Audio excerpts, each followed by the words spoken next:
வணக்கம். இதோ வந்துவிட்டேன். இன்றைய பொழுதில் உங்களை சந்திப்பதில் எனக்கு மிகுந்த மகிழ்ச்சி. சரியா?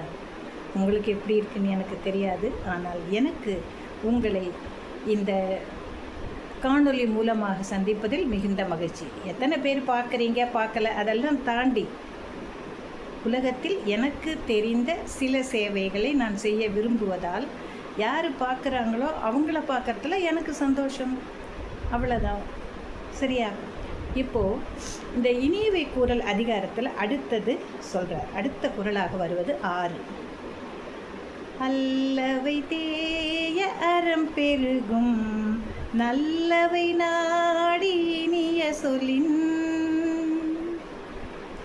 அல்லவை தேய அறம் பெருகும் நல்லவை நாடி இனிய சொல்லின்.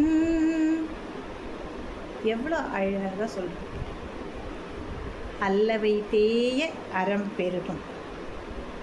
அல்லவை என்றால் என்ன? பாவங்கள், நல்ல செயல்களை செய்யாமை, அவை தேய்ந்து விடுமா. அல்லவை தேய அறம் பெருகும்.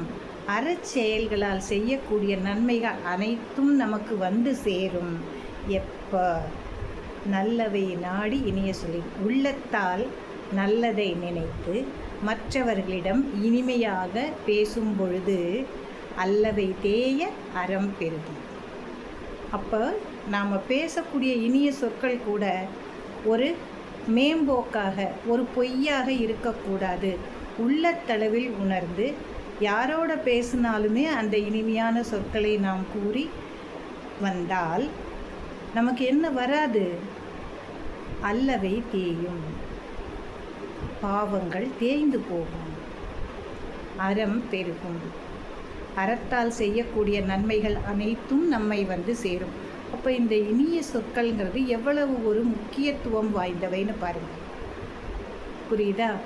ஆக இந்த குறளை இன்று நிறைவு செய்து நாளை மற்றொரு குறளில் உங்களை நான் சந்திக்கிறேன். நன்றியுடன் உங்கள் மணிமேகலை.